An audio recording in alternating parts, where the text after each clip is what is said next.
Thank you, dear colleagues, to all. Well, President, thank you very much for hosting us on a live Sunday, and in such a special room as this, which is a very important room. Yes, this is the room where I do the swearing in of the ministers is done. I mean, it's a also very nice place, isn't it? Let's say aesthetically. Also, let's say, we had been asked to use another salon.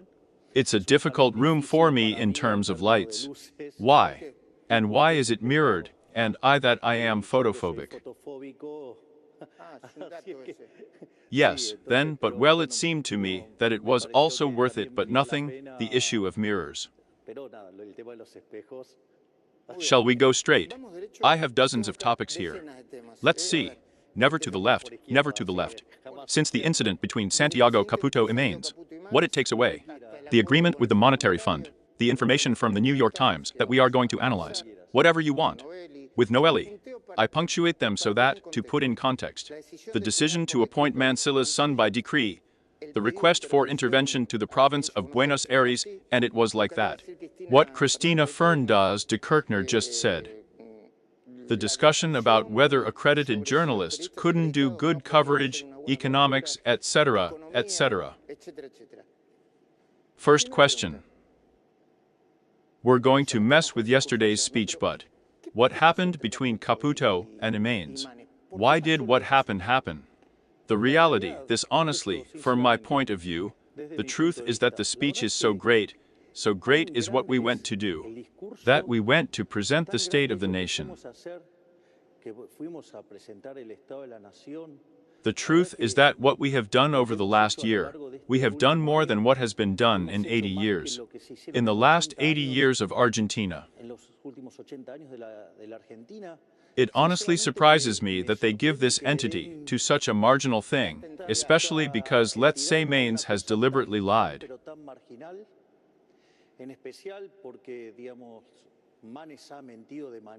In what way? When he said he was beaten. He says he was punched twice, that is, and they are 2 pats on the chest. It really seems to me that to make a fuss about it, but it doesn't surprise me either because, well, let's say, this has prompted a Clarín journalist, and we know that, well, that Clarín has it sworn to me given that, well, let's say, he is trying to take over the telecommunications monopoly, and I have already warned that the INACM is going to intervene. That competition defense is going to intervene for abuse of dominant position. So I say this, Luis, you know, it's called is back. I mean, you mess with a powerful one. The powerful one is going to do this to you. The truth is that instead of discussing how important the state of the nation is, which was what I went to do, where we described all the things we did in the last year, back, we did in 1 year. More than 80 years of Argentina's economic policy. I mean, it's amazing what we're doing. The world qualifies what was done in Argentina as a miracle, and it seems to you that this is the discussion. It seems to me that, let's say, that is, I understand part of it. Let's say because of the problem that Clarín has with the government. Part of it I understand because I think that there are censored, extortionate, corrupt journalists. And part of it because there must be journalists with such a low IQ that since they can't understand the amount of things that we generate, well then they have to put themselves at the expense of children. Since she introduced the topic, some say Milei is behaving with the Clarín group just like the Kirchneristas behaved. And the Clarín group has just released a statement saying that everything it achieved it not by being part of an artificial monopoly, but by doing what it had to do. No, much of the growth of the Clarín group since the 21st century has been achieved based on shady negotiations with the state.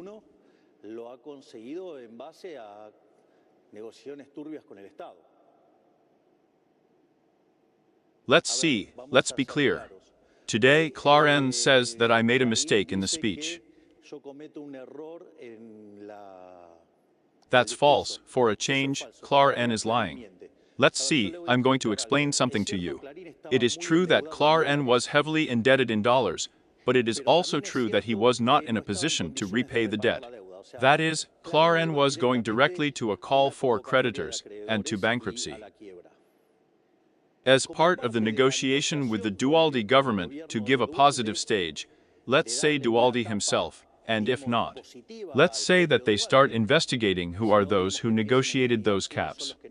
At that time, it was said that a Law Nation editorial and a Clarín cover turned a government upside down. That is, the power was very different from the one they have today that fortunately, thanks to social networks, and especially, let's say, by the release of, it's a little more horizontal. It is much more horizontal. But sorry, Clarín says no, we had the debt in dollars, and he had to pay it in dollars. But now I'm going to explain. Let's say I understand a little bit about this.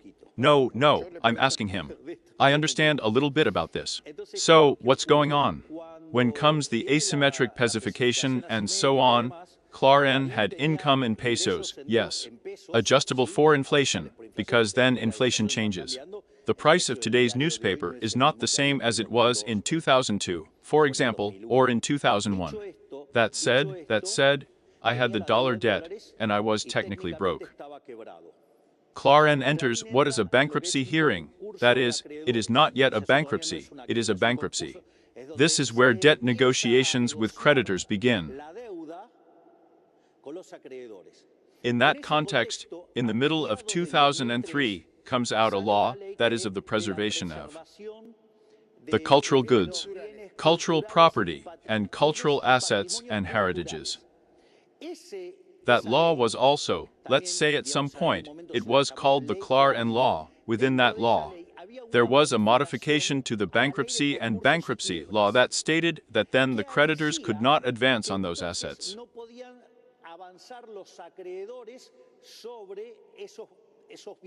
What does this mean?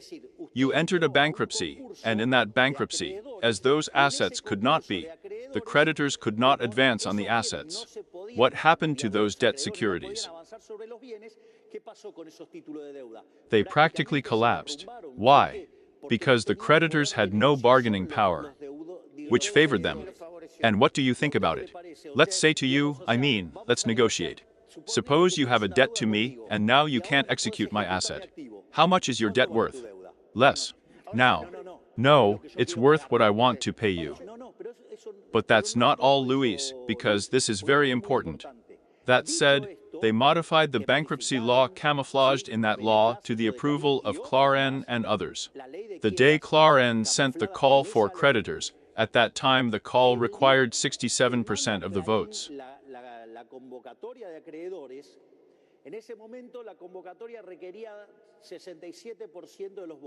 Since they didn't have them, the next day they made a reform of the law, and what they did was bring it to 51. This is a scandal, it's a scandal, and let's not even mention the businesses that Nestor Kirchner enabled with the merger. Then they got into a fight, but, in the middle. And of the politician, doesn't it have the same reaction as Kirchnerism? It is a media that criticizes me than me. No, it's not a problem of criticism. I don't mind criticism. That's the way lying and arrogant journalists hide themselves. What bothers me is the lie. Because this is not a minor issue. Suppose it's a mistake. Error by nature. Sorry, I'm going to make a technical name. It is said that it is white noise. That is to say that it is normally distributed. That is, one day he plays one and another day he plays another. Of course, to someone else, that is. You say that if you always go to the same side, it is not a mistake. No, of course, that's what I mean the mistakes. There is an autocorrelation problem is technically called. There is no white noise. Then there's bias. That's what I'm saying. One of the things, and it costs you, Luis, what I do is, I track all of you, I look at all of you. That is, I have you well identified. I am clear about who is wrong and who is not. Because there is also something else that I understand, and there are some issues that one also has, so you can see that it's not that I'm so hard on journalists. There are a lot of things that I understand what happens to them. One thing that, for example, what happens. This exercise was proposed at the dinners we have at Olivo Juan Carlos de Pablo, which is brilliant. He says to start talking for 3 minutes, followed by a topic you know, or 5. which you are going to realize that after a certain time you start saying nonsense. Imagine if it's not a topic you know about. Bye, ready. I understand that, suddenly there are many hours on the air, and these things can happen. And the pure one says, then some people hurry up and don't check. Now. And then they throw it in the gallery. I'm going to give you an example now with this. But they could apologize to, that's what I'm going to. When I make a mistake, I apologize. But, well, that's why I give you grades and others don't. But I ask him, this is my look, I am not the owner of the truth, it seems to me that an explanation is missing. We are waiting for the owners here. It seems to me that a broader and clearer explanation is missing on the topic of the cryptocurrency scandal. On Friday, the New York Times came out saying that Mauricio Nali was asking people for money in exchange for facilitating interviews with you, or in the government, and that still doesn't have a clear answer. What? Let's see, I give you my impression. My opinion looks like a set of jilted hairdresser cimento. Why? Let's get to the substance. A third-party problem with third parties is not my problem. It's clear, isn't it? It's not my problem. It is not a problem of me or my officials. In other words, it is a problem of third parties with third parties. In the event that it had happened.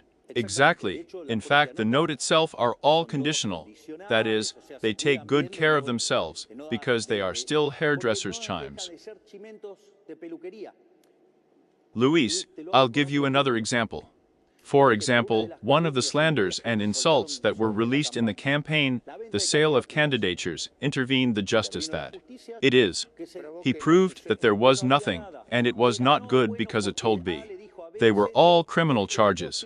He was president, but I can ask you as a journalist, why not? It's a look of mine.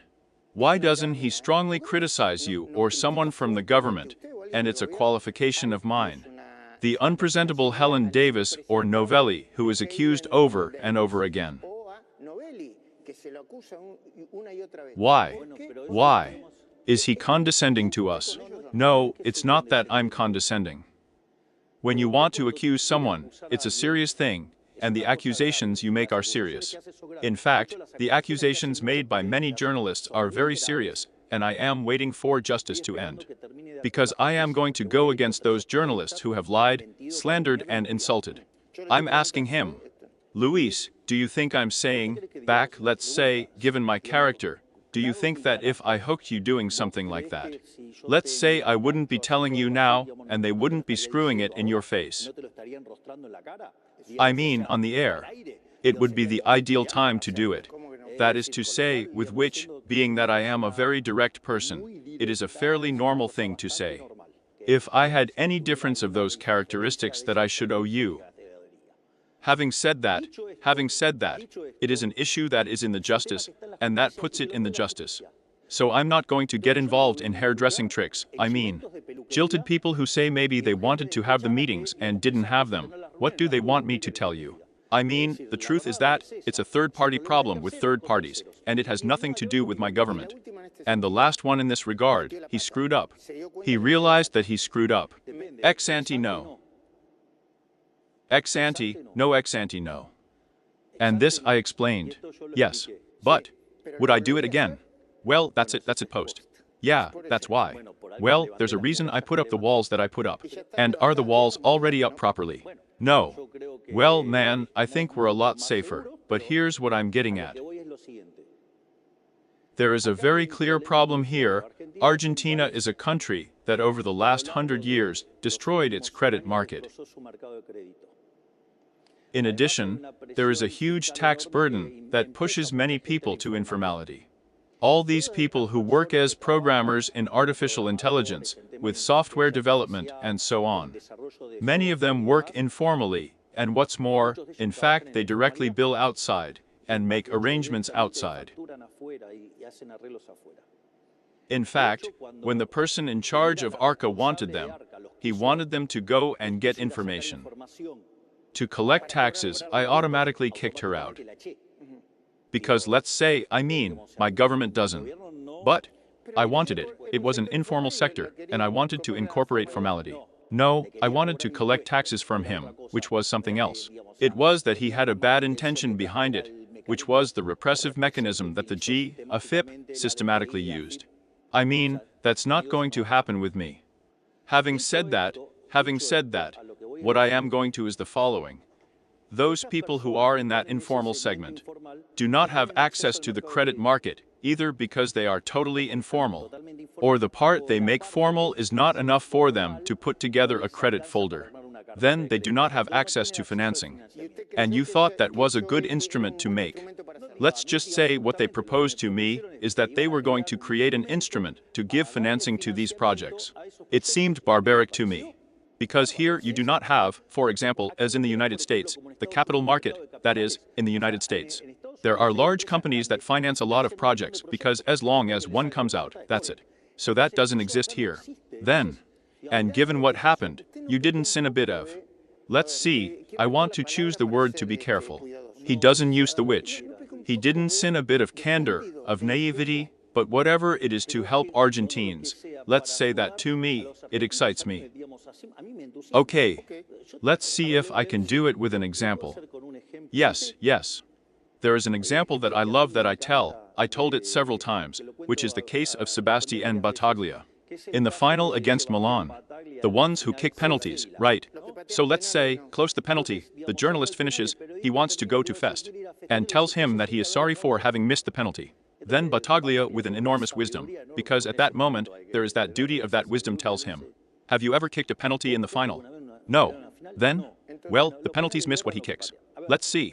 He missed the penalty, you missed the penalty. Let's say, the amount of enormous things that this government does, if I'm saying that we did more things than in the last 80 years. Because we do a lot of things. Sometimes we say, can we throw it in the grandstand? Yes. Let's say that is, the reality is that when I saw the situation, and that generated the possible suspicion of something, I took the tweet down. No, but this is very interesting, because he knows that I could have lied. I could have lied because they were starting to say that my account had been hacked, and I said no, they didn't hack my account. I'm doing this in good faith. The president, you know. If you lie about it in 2 minutes, everyone finds out.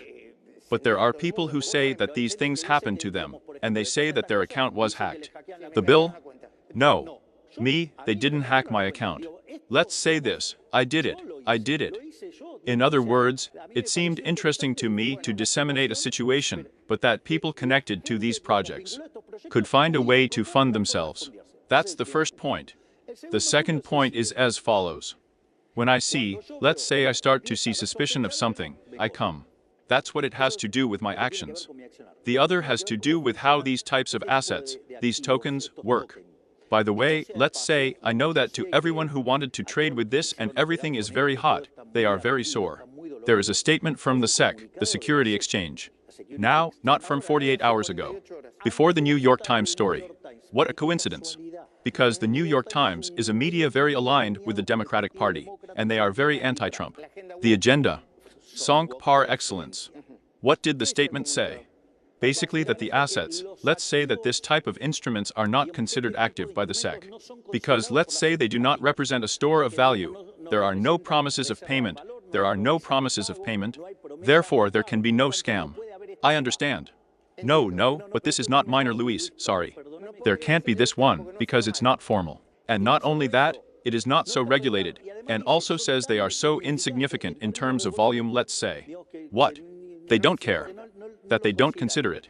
But not only that, there is a very important issue. Everyone who came in there, they came in voluntarily. I mean, no one had a gun put to their head. And then I'm going to see some people with some comments causes me a lot of thanks because they say no the fact that I was focused. I don't know what percentage in. How much? The wallets, 8 wallets. Should I ask you a question? Do you know how much Argentine companies are listed on the stock exchange? As the percentage no. Note, between 20 and 30%, then let's say, or is it when a price falls, that they say there is a scam? They don't even know the terms. No, that's true, but then let me ask, if they talk about things, let's see. Do you know what is the most outrageous of all? People who can't make a transfer by home banking talking about a token. It's true. That's why I ask, and I ask the last question about this. Doesn't it make a bit of noise that you who are an expert economist suddenly supported that, then turned it down, and finally said, well, this is like the casino? Because if I support that altruistically, and then it's like the casino, it's kind of contradictory. You understand my look, don't you? Sorry, a look not from a person who knows. But I understand. I understand the argument perfectly, but it requires several parts the answer. First point, how many times have I said what is my field of specialization in economics? The macroeconomics. Growth with and without money, that is, I know how to grow an economy, and I know how to lower inflation, which I am fulfilling. Now let's talk about that. Yes. Then you have finance issues, let's say I handle finance issues. But the whole topic of cryptocurrencies and touch them. This is a hyper-sophisticated instrument, let's say. So that's the first point. I mean, you don't know everything, you know some fields, that's the reality. He admits it? Yes, let's say, but the world, let's say, evolves, you let's say be of various. Yes, exactly.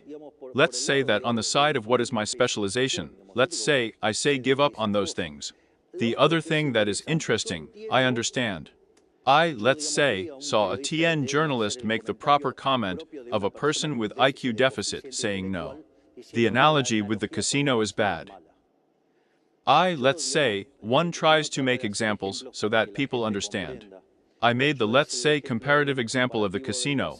I made the comparative example of Russian roulette. That is, those who were entering Isaiah, the technical definition that I made in the note I said are volatility traders.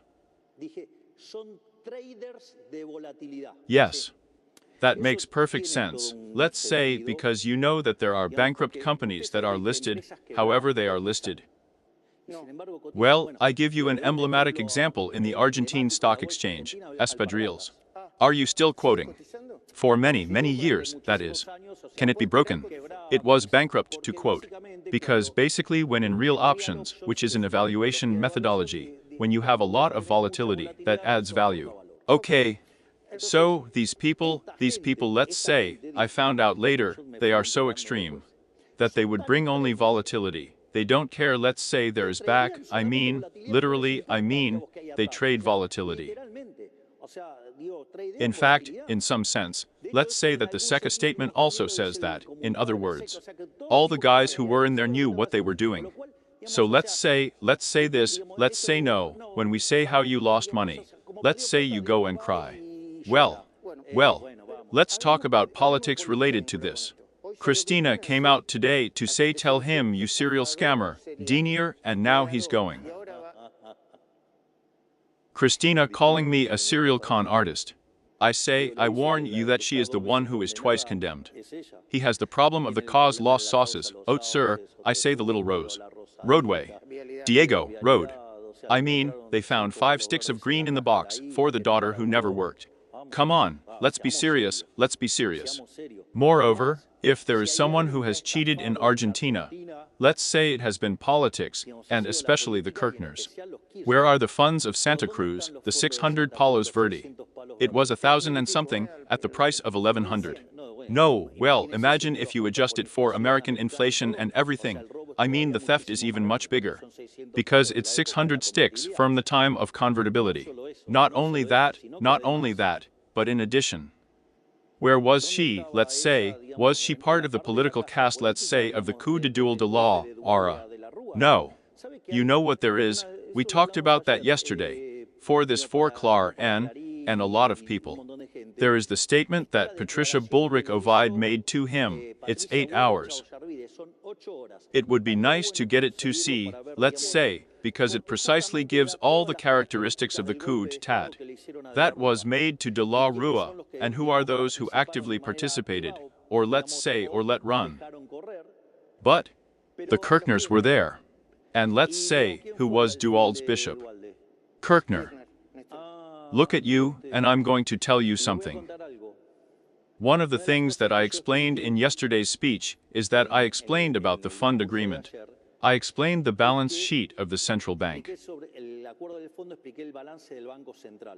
When you degrade, but I'm going to make it easier for him. Do you remember what the convertible notes were like? Yes. They said legal tender convertibles. And why were they saying that? Because you were carrying a 1 peso bill, and if you demanded $1, they gave it to you. I'd give him 100 pesos, they'd give you $100, okay. That's why they were convertible. And what did asymmetric weighing do? He broke the law of convertibility. When he breaks that, what he's saying is that now those weights that you have are not recognized anymore. They are not recognized anymore. He says then, what's going on? They no longer have backup. Well, that is really a scam, where the politicians stole the monetary base from the Argentines. Do you know how much the monetary base was at that time? 30 billion. It's adjusted for inflation, yes. It was close, it was $14 billion, that to today's money, that moment involved stealing $30 billion. But not only that, when Cristina in her electoral whim. Do you remember when he was arrested? When he was kicked out? That Aradrado did not want the central bank funds to be used. The situation is slightly different, but basically Cristina, with the issue of the bicentennial fund, wanted to take $10 billion from the central bank. Then he demands Redrado to give him those dollars. What does Redrado say to him? No, that they couldn't be given just like that. You had to have a contextualization, by which, let's say, that is, they took the $10 billion. What he did, he threw it around, put it on the Pont dial, and turned it straight on. Marco del Pont, that's why she should be in jail. Peppa. She should be in jail. Because first he turned the money, and then they put together all the accounting rints to justify it. No. I wanted to. That. Today's silver is $15 billion. That's it, and that's all from Cristina. After he came. The future dollar came $25 billion, and then the IRA's $40 billion. That is, politics, and especially those who used the central bank to defraud the Argentines of $110 billion. Let's talk about pyramid schemes now. What is the opposite side? You debased the central bank's assets. It means that let's say the weights don't have, let's say you took away the backrest, you took away. Is it like a company to reduce the assets, and with what does he pay you the debt? He has nothing with what. That said, that's why inflation has shot up the way it did. We were on the verge of hyperinflation when we assumed, but not only that, but also, that's why it explains to you that the 1 peso dollar jumped to 1,200. That's the scam the politicians made. And do you know who paid for them? All the Argentines were paid well, but do you know who paid it off the hardest with? The most vulnerable, because when you are sincere that what we did at the beginning of the administration, there were 57% of poor people, and this government treats us as heartless, that we have no heart. And I don't know how many things. 38. 33. In the latter is the last monthly frequency measured by the Cuatro Odd University. I tell you that the methodologies are similar to that of ST. What happens is that one measures more. RAPAs. Frequencies. Exactly, and the INDEC measures on a semi-annual frequency. Do you know what that means? That we, the inhumane, the heartless, the insensitive, we lifted 10 million people out of poverty. I would like to talk about the speech yesterday. Some called it a campaign speech. The campaign started 2025. Others of celebratory self, and some said, and besides he was angry. What do you have? Do I throw it all together? What do you have to answer to them? Self-celebratory. I can, let's see, I'll tell you what the structure of the speech is. The structure of the speech. What's his name? What was I going to do yesterday? To present the state of the nation. The normal thing is that you explain how you received it, what you did during the last year, and then tell what you plan to do this year. In this year, in the coming years. Well, at least in this one. No. Because then there's next year's speech, then at least this coming year. I understand that the failures of politics, back, the censored and the corrupt of the media paid to appear self-celebratory. Do you know why? There is a wonderful job that Manuel Adorni did, and it is to measure our fulfillment in the campaign promises. As a kind of checkup, but by the government. Okay, exactly. So, what's the matter? And he found that they had been fulfilled 75%. Yes, but there are some interesting issues. Then what did Manuel do? He did all the survey of campaign promises and looked at where we were. When you do that, let's say we fulfill 75% of the promises, that is, in 25% of the mandate. We fulfill 75%. Yes, but there is something that is very interesting. There are two dimensions of the problem that are very interesting. There is a very interesting dimension, and it is the fact that, for example, they said that our promises were unfulfillable. In other words, we had a very, very ambitious program, not more or less ambitious, very ambitious. It is not that we say, or it is easy to fulfill the goal, because we said this is the train of joy. No. I mean, we made very concrete promises. And in fact, during the whole campaign, they killed us and said that everything was impossible. The most emblematic of all this is the zero deficit. We said we are going to go to the zero deficit. They told us no, it's impossible that you can adjust the GDP by 1 point per year with luck, but they're not even going to allow it. Financial surplus, primary surplus. We reached the financial surplus in January of the 24th. I mean, it was amazing, honestly. You didn't believe it. Even we did not believe that this had happened, that we could achieve it. Then they said that we would not be able to keep it in time. Not only did we keep it up, we kept it up all year, yeah. Moreover, we have paid off debt. Do you know that we dropped $30 billion? The debt? In other words, we are seriously in debt. Moreover, the number of the month of January this year has been tremendous. We had a primary surplus of 2.5 billions and a financial surplus, that is after 0.6 interest payment. Millions, 600 billion. I mean, so fiscal policy is. Then in 123 years, nothing achieved it, and we did not achieve it in wet. Don't you think it's something to celebrate? Yes. Point 1. When he says the best government ever. Exactly, I am ready to answer everything. I mean, the thing is, it takes time. I feel it doesn't matter. Are we on time? They tell me. Yeah, right. We're fine. Yes, if not to tell him that I came back, give us a little time. No, Jose Del Rio is waiting for us. I send a big greeting to Joe's. Now let's go for other things. The biggest structural reform in the history of Argentina, Liso Menem. We, with basically 15% of the Chamber of Deputies and 10% of the Senate, between the DNU and the Basic Law, made a structural reform 8 times larger. Yes, a reform 8 times bigger. Now, did he stay there? No. We also made 900 deregulations. That is, we made 1,700 structural reforms.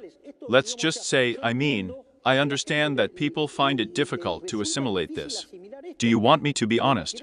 If you ask me to write down all the things we did, I say, and no, but I don't say.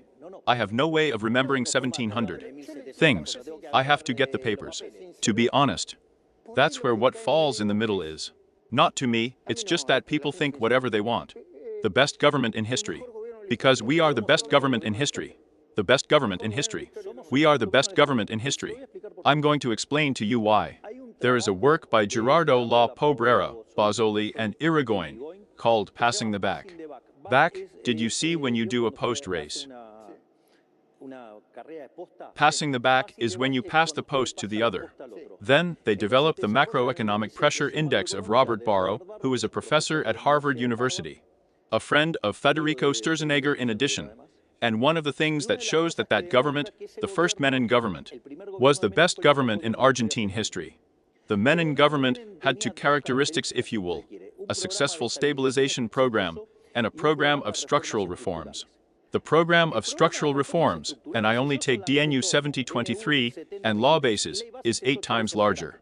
If I take in addition the regulations, is 17 times larger, only in the first year. First point. Secondly, not only that, but also at the rate that we are lowering inflation, is much deeper than it was the convertibility. Keep in mind that when you take, for example, the net inflation of the peg crawling, Argentina has deflation in dollars then. That's the argument. No, not only that. The recovery is the strongest recovery that the Argentine economy has had. The recovery of GDP, economic growth. Exactly, because this is what qualifies as almost miraculous, Luis, and is the reason why, let's say, many universities in the world call me, and many, let's say, internalize themselves in the Argentine case. We made a fiscal adjustment between the Treasury and the central bank, 15 points of GDP. 7, I'll tell you how it was. 5 in the Treasury, where we adjusted 7, and 2 we recomposed social and retired items, and 10 in the central bank. That was the adjustment of 15 points of GDP, that were 15 points, that were returned to the private sector, that's because it stopped being issued. He did not do it at the expense of the poor, or at the expense of pensioners. I did it at the expense of politics. I did it at the expense of caste. I did it at the expense of the financial system. I did it at the expense of the state. So, what's the matter? And that's the first point.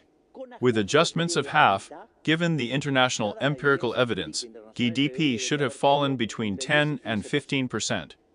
We take the GDP in quarterly frequency with a statistical drag of 2.8. That is, if it remained at 2.8. The economy did not fall at all with us. It will end with a drop in the center frequency of the 1.8. What does this mean? That then the economy grew, because if we start from minus 2.8, and it's at 1.8, negative, it means the economy. He grew up. And why did that happen? No, I hope you liked it. And there what you have is that the GDP, the monthly frequency, is called EMA, monthly activity estimator. Economic. If you take the seasonally adjusted, we end up 4.8% above December. In other words, we made the biggest fiscal adjustment in history that they said we couldn't make. They said that we were not going to be able to lower inflation despite the adjustment and cut off the emission. They said no, it's going to park in 30, then in 20, then in 8, then in 4. And that we weren't going to be able to get it down anymore. We're done here. You know that the January NPC data that there was that gave 2 when you correct it for seasonality gives 1.8. But it doesn't matter, I want to mark, let's say how. The trend. The important thing is the trend, because you are going to have volatility. What do I know? I don't know how February is going to be. But with the tremendous impact that the meat had, it may be that it was taken out. Could it be that April starts with 1 inflation? And it is very likely. Now. Yes, please, Luis, I'm sorry to interrupt you, but there are things about the plot that I think are worth it. Because after that, what did they tell us? That if it was going to bring down his activity level, how did we end up? 5% up. What did they say? That we were going to blow up the amount of destitute poor, and yet, he lowered the. We took from 57 to 33, we took 10 million human beings out of poverty, let's say 10 million Argentines, who were no longer in poverty. So, and this is due to the cyclical recovery.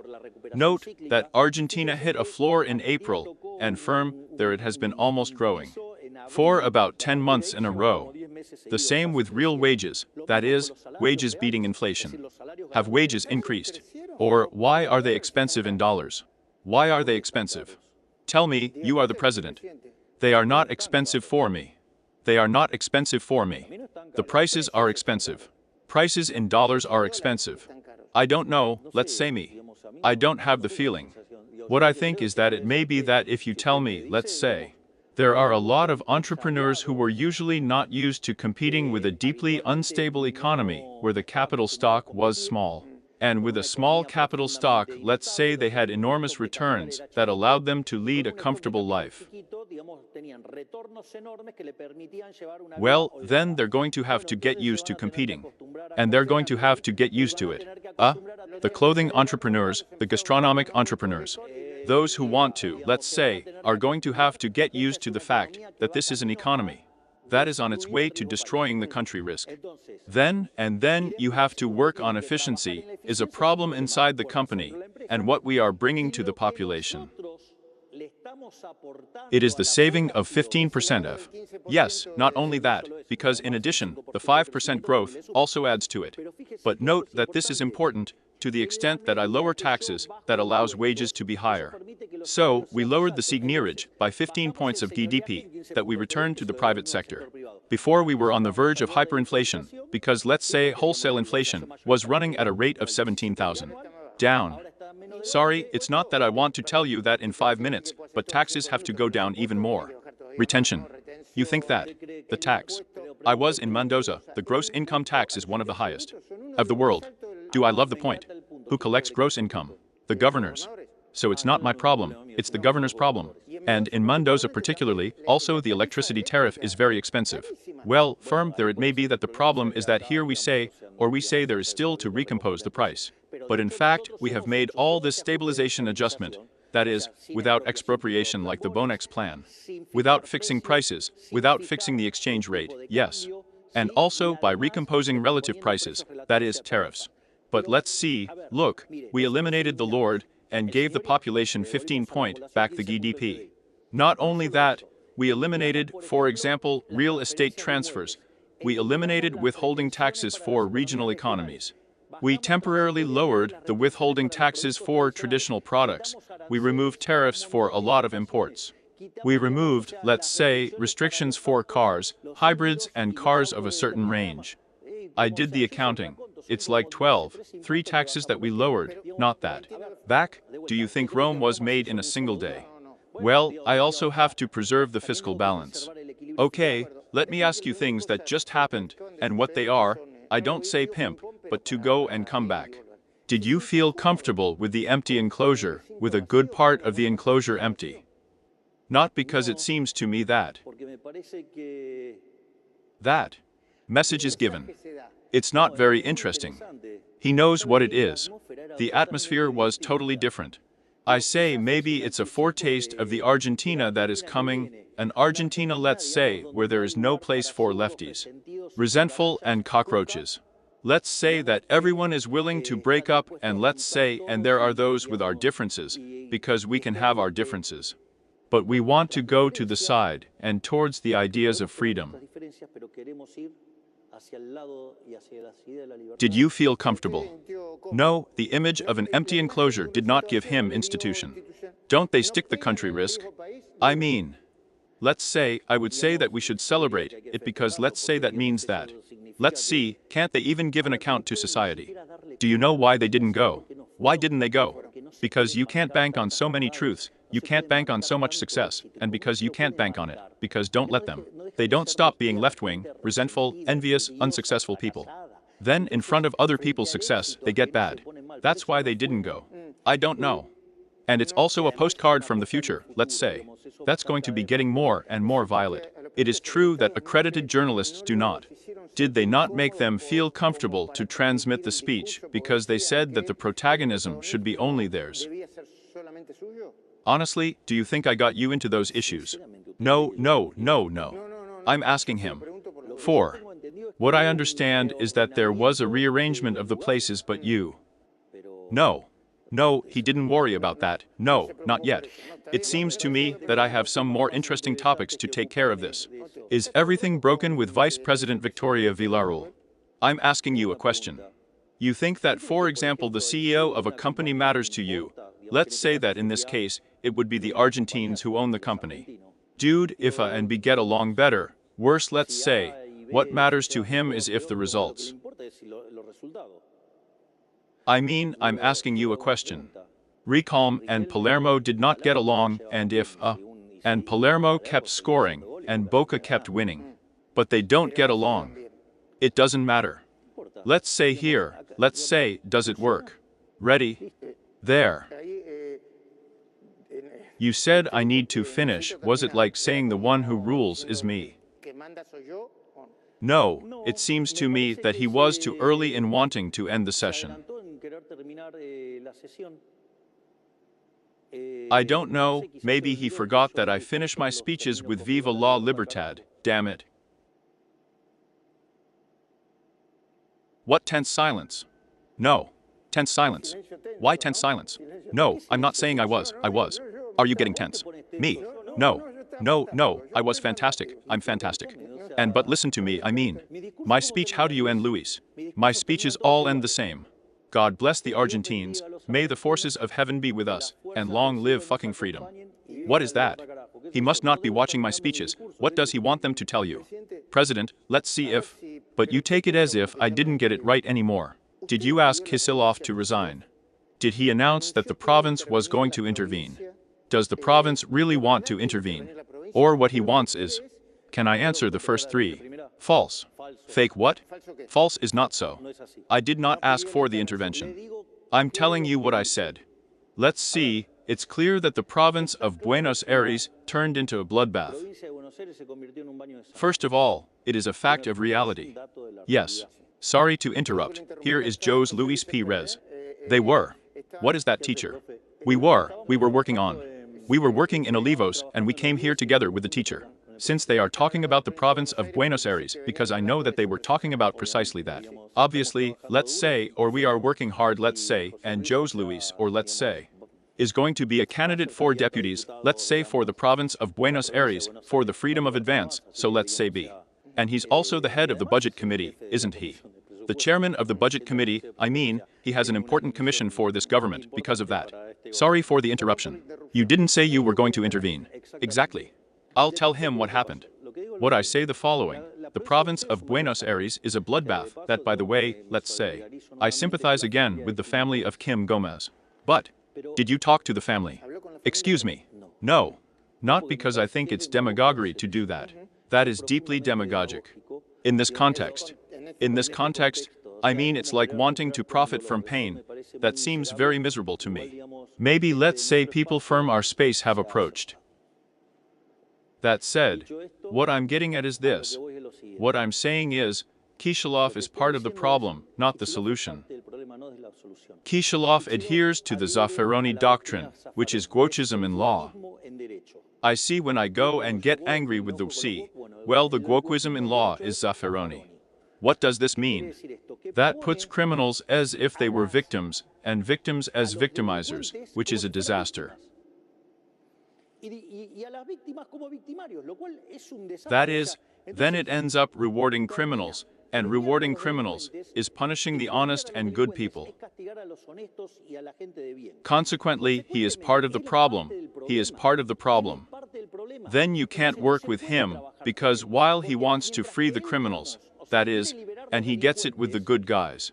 I'm on the side of the police and the good guys, and the one who does them pays for them.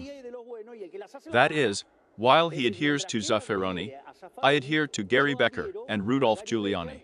The one who makes them pays for them, the principle of broken windows, heavy-handed, yes. In fact, look, there are some unpresentables who come out, complain, and get all teary and everything. But then they vote against the laws, for example, let's say. Cheer up. Computability. For example, we send the project of law of imputability, and no, to 13 years. No, exactly. The minister. And the truth is that when we start looking at the numbers, the truth is that we could take it to 10 for me. Because there are countries in the world that are in 10. To 10 years, if it were up to you, I would take it 10. Adult offense, adult penalty. Even if they are 10 years old. Well, in England it's 10 years, in Switzerland it's 10 years, so what do I say? Why not? In other words, there are other countries. So I say, why say we have this ridiculous number, let's say, and let's see, the killers, one of Kim's killers. 14. Let's say, I mean, I couldn't have gotten out and I'd be in jail because we also have to mention what we did with reiteration, right? I mean the law of reiteration. So let's say that this is a project, reiteration and recidivism, our project to end the revolving door. Everyone declared the fin of the revolving door and they put Zaffaroni. You do realize, don't you? Let's say Zaffaroni doesn't even have the physical your role to be a criminal judge. Zaffaroni. I mean, right. It looks like a loaded one. Now, but then intervention, no. And what did he order? And? No, what I'm saying is if he's really worried or dismayed about what's happening to the people of Buenos Aires, he has to run because he's useless. I told him several times that Kitchhoff is useless, that he is useless. What do you have to run? A useless person is someone who is not useful for the position. He is not useful. So, if he really is so dismayed by what is happening to the province of Buenos Aires, he has to run. That is, and we take over, but he has to run, let alone can't work, that is, because he wants to go one way. Because he is in favor of criminals, and we give in favor of the honest. So while we fight the criminals, he rewards them. It doesn't work like that. So, he is part of the problem, not the solution. We have to show solutions. For example, while the Quizzerism said that they lost the battle against the narcos, we with Dr. Bullrich, with the Bandera plan, entered Rosario, we lowered crime by more than 70%, let's say. Moreover, today Argentina decreased homicides, and is the Latin American country with the fewest homicides on the continent. Come on. Here when it is self-proclaimed. How did they say? Laudatory. Celebratory. Celebratory, no, it is not a self-celebratory. I am describing the achievements. Describing achievements, that is what they say that for. Kitchhoff says that you are responsible for the growth of drug trafficking in our country. You're carrying me? No. No, I know, it's a joke. How long have I been governing? A typical year. Yes, 14 months. I mean, drug trafficking is a problem right now. I mean, remind him that someone in his political forces was named Anibal Fernandez. Anibal Fernandez. Hannibal. Fernandez. Trunk. For the complaint made by Ricardo Lopez Murphy that he left in the trunk, he denied it. Well, it doesn't matter. Well, yes. And he trunk. That said, what did he say? That they had lost the war against the narcos. I was not president at that time. Then God. But do you know what the problem is? It's just that like every lefty, Kitchhoff is lazy with the data, so let's say he has no idea about the data. Let's say that. In 1 year, we can solve the problem of insecurity in the province of Buenos Aires. Yes, absolutely. In a year. Yes. How? Let's see, should I ask you a question? Didn't they say? Do you know how many pickets there were when we came to power? There were 80 a day, weren't there? Were they? 8,300 a year, 8,300 a year. Do you know how much it is in the last 10 months? Zero. Zero. They said it was impossible. Do you know what characterizes this government?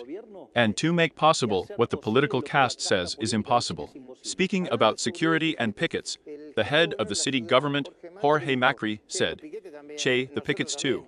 We also finished with the pickets, we did it together in any case, and he said that if the prisoners escape, we have to work." One question, and how many years has the PRO been ruling the city? A lot, right? Before Jorge, let's say 16 years.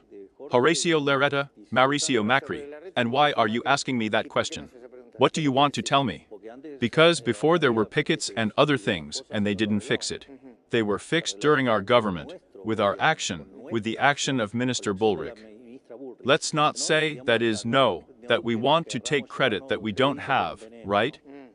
Let's see, I tell you, both Kitchhoff and Cristina, like Massa, who now appeared again, had not appeared lately. I mean, it's descriptive. Why I'm describing it, I'm saying it, it's descriptive. They say that you uploaded the topic of the Kitchhoff response to the networks just at the time it was being disseminated. Or before the New York Times story was disseminated. Is that true? Did he think so? I had no idea about the New York Times story. No, they say. Well, do you know what's interesting? Let the thief create everyone from his same condition. So God believes that we say or I act like this. No, they are the ones who act like this. Who is his real adversary? Cristina Fernandez de Kirchner, widow Kirchner. Kitchhoff or Massa? No, my adversary is the Argentine decadence, to end the Argentine decadence. Let's say, I don't think in those terms. I come here, my enemy is inflation, my enemy is unemployment, my enemy is poverty. Those are my enemies. That is, I work to grow the economy, to make Argentina great again, and to end inflation and poverty, once and for all. Agreement with the fund. Could you give me details? What is really being discussed? I'm asking you, right? I talked to some specialists, you will correct me. The amount of the debt, I don't know, by conditions. No. Because he charges me. Let's say, that is, the specialists who speak who know nothing, that is, they have nothing of. I ask you, what are going to be 10,000, 20,000? Are you coming in May? Let's see, I'll tell him. What can be counted? No. Well, that's why what we are negotiating is a new loan that involves a certain amount of fresh funds.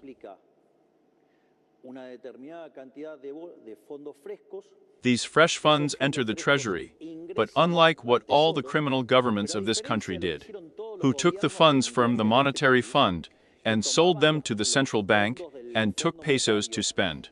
We are going to apply those funds that we are going to receive from the International Monetary Fund to cancel the debt that the treasury has with the central bank.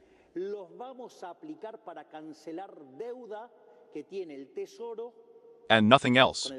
That's all. Not to trade on the exchange rate. Now I'll explain. Sorry. Yes, because this is very important. You will have heard me repeat ad nauseam that inflation is always and everywhere a monetary phenomenon. generated by an excess of money supply, either because demand falls, because supply rises. And that causes the purchasing power of money to fall, and all the prisoners' expressed monetary units rise. And the exchange rate is one more price of all those. That's the concept. We are going to use those funds that we receive to pay the debt, part of the debt that we have with the central bank, that the Treasury has to the central bank. That way the asset of the central bank is strengthened, and given the monetary base, and given the monetary walks you, the net worth of the central bank improves.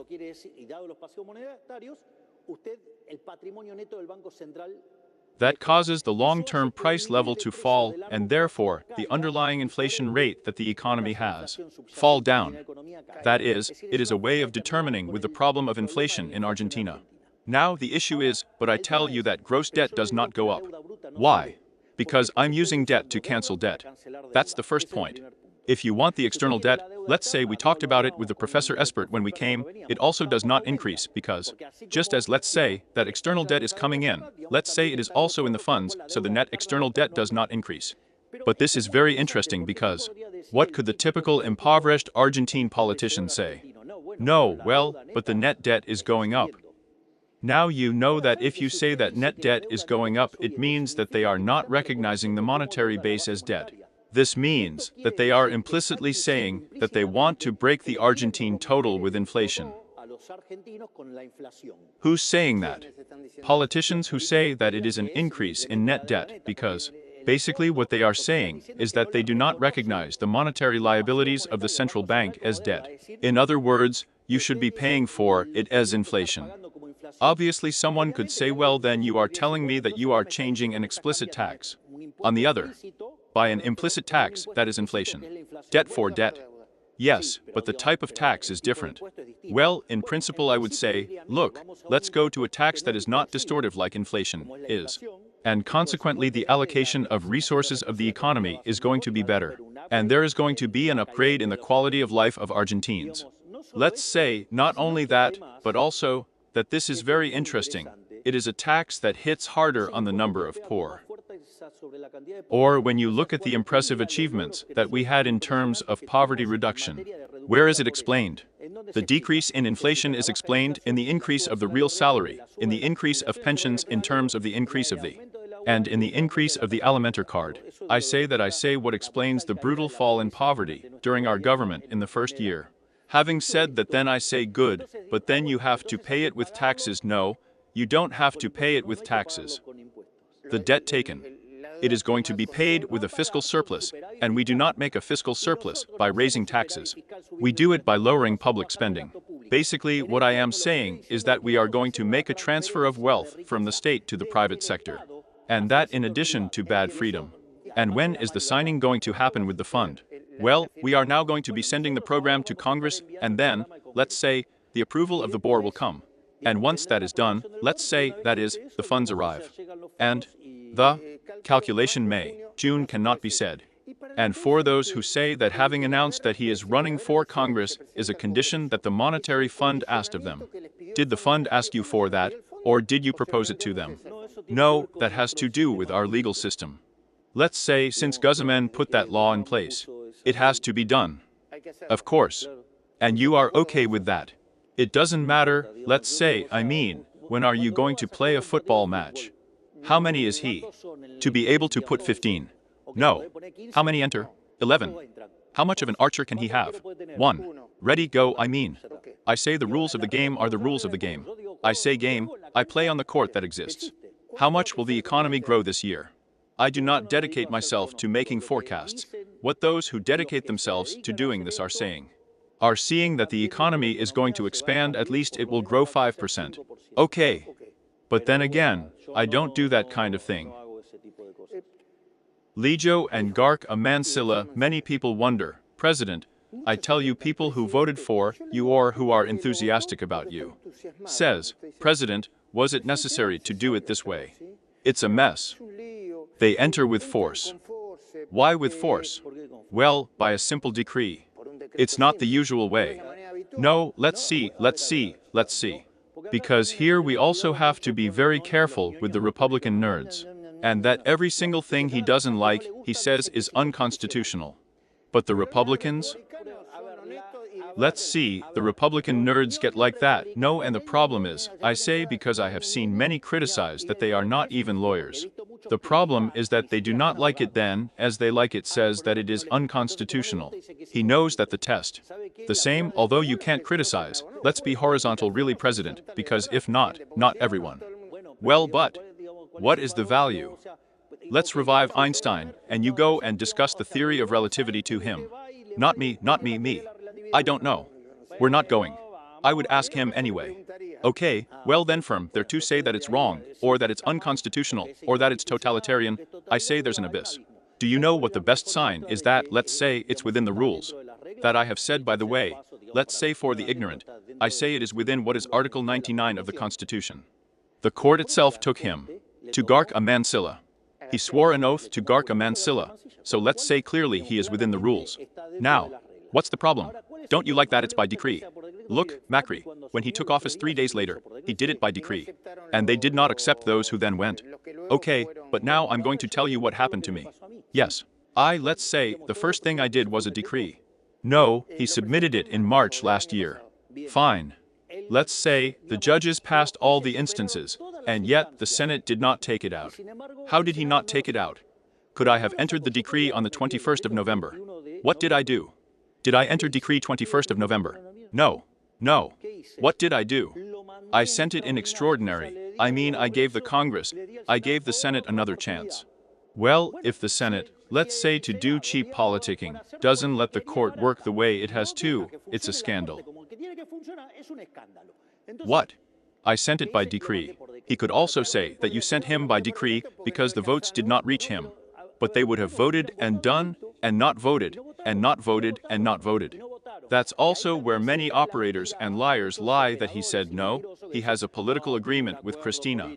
I mean, they didn't give me the votes so clearly and incidentally, when McQueen could approve them to Rosati and Rosencrantz. He could approve it with the votes of Quizerism. Don't forget about that.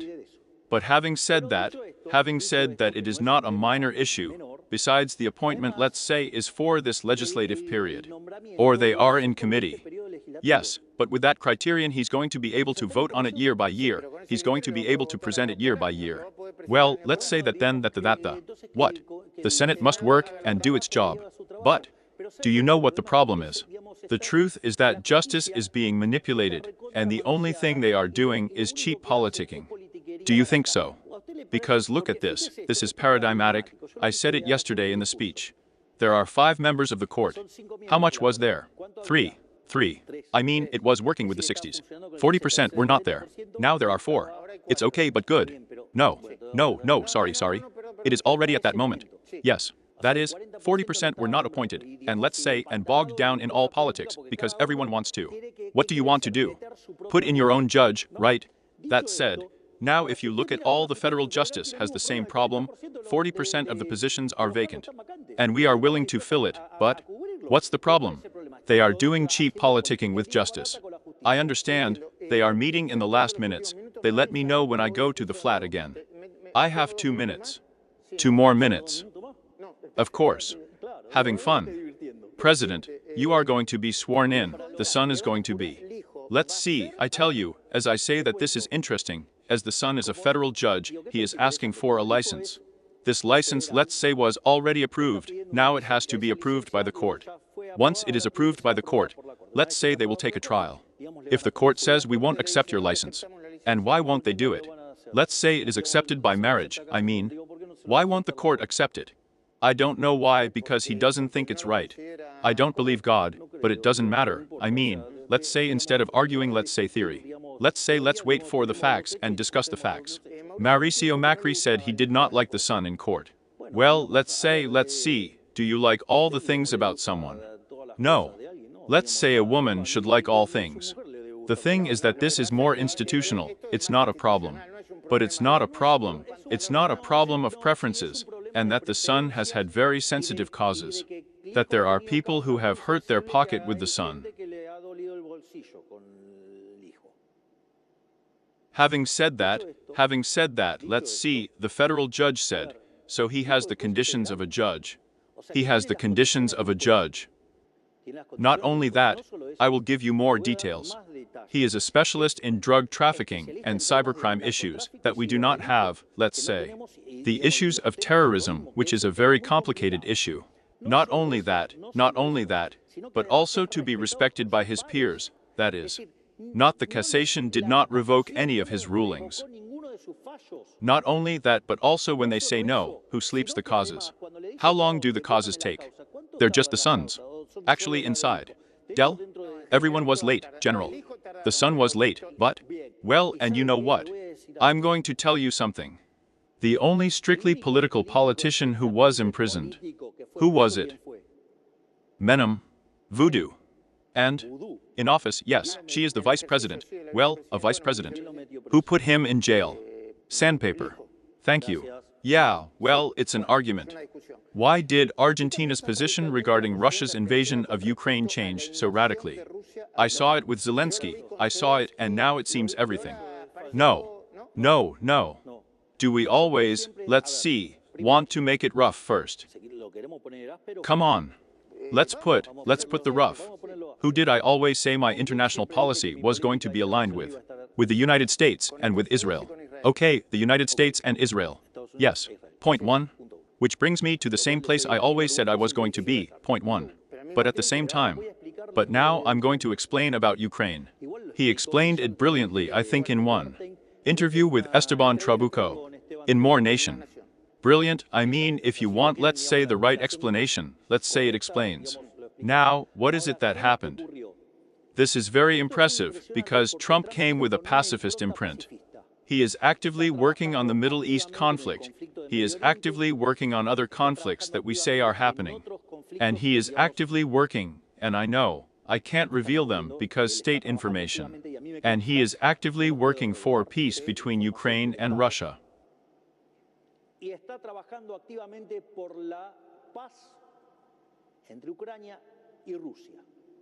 Then a window opened to get to la paz.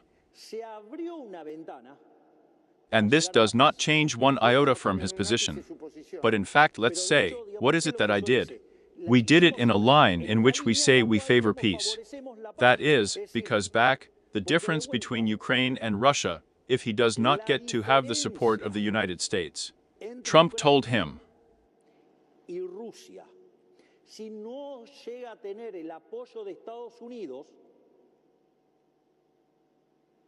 yes. So I work for peace. I am strongly concerned about the Ukrainian people, that is, and that there be a peace, and that the deaths end. And that they negotiate at a desk and not with blood in the middle. That is the central axis. President. But that has always been my position in favor of peace. The last two I have to enter my partner. I'm not ill-mannered, and I don't want to. Jose, excuse me for a second. I owe you the apologies, Joes, I'm the one who is extending it. I'm asking you to keep going. Sorry, let's say Joseph. But this is all live. Yeah, I'm gonna send him off easy. No, well, but let my apologies to Joes that we are spreading because of me. Are you aware that a wild intern with the pro? I believe that, which may end up strongly harming the ruling party and favoring Christina the more she gets here. A wild one starts, and it harms them both, just as it harmed Patricia Bullrich, Horacio Rodriguez Lertu, a wild one. And what is my intention? Yes, but Caputo and Karina Milei don't want that anymore. His intention is to make an agreement with. Here. Can I make a point? Yes, of course, you are the president. Okay, but this is a program. No. I mean, if there's respect, it's the right, it's your program, right? Okay, but let's see, let's go for this point. My sister has a very important role in political terms.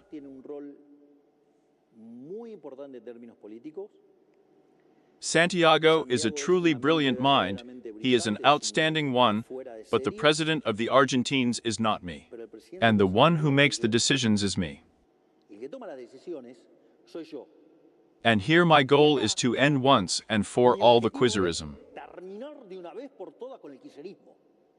Then I am going to exhaust all the known and available efforts, so that those of us who are on the side of the ideas of freedom and the republic are together. and finish putting the last nail in the drawer of quizzerism. I understand, back metaphorically, that you were very good in the previous one to say it because sometimes some people get sick of literalness. Okay, is the Santiago Caputo okay in the government? No. Because of these last two. Because of what happened in the previous interview, and that it was a mistake recognized by the government. And by. It was also a mistake, it was a mistake, it was spoken, I mean for me let's say, or else that shouldn't have been done the same. You know what irritates me the most? That of many hypocritical journalists who have sent me hundreds of notes, who know that I never ask them questions. That I never tell them that they have to ask me, that nothing conditions them, that I never cut anything. There I went up to a hypocrite who recorded the notes and spent the night, and I never asked him to edit anything or to ask me anything. And in fact, at one point, I told him, if you want a note from me, you are so dishonest and disloyal playing, that I want to do it live. No, because for example, let's say that person to whom I am referring. I say grabbed and complained about everything dirtying a lot of professionals because me. I mean, tell me when me or ever. Not to me at least. You can ask anyone. I have spent hours and hours in a television studio explaining liberalism in Argentina. I'm going to run with this. And the last one? Who would tell those who like what you are doing in economics, but they say the criticism I exposed to this one, the other the. Am I not right? Where is the ladri? Why deposito, mar a bachera? Yes, bachera. No, but he does it well, he does this well. No, because let's say that they make so many criticisms and everything. Dude, for example, the pro girl, for example, said we weren't helping with the fires and everything. Fires are also intentionally generated by people who work in the space that she, let's say, was going to raise. Let's say, where are they now? Let's say with Kim's death, let's say they have nothing to say, or let's say of tragedy, let's say with the family alive. Where are they? No, they keep quiet about those things. Come on. President. Rod, right. President, thank you very much, thank you very much. Thank you. Please. Ready, right. Let's take a very short break and do the analysis again from here. Am I going to have to stay a little bit here? Yes, can it be? Thank you, President. No, please, my pleasure. Thank you.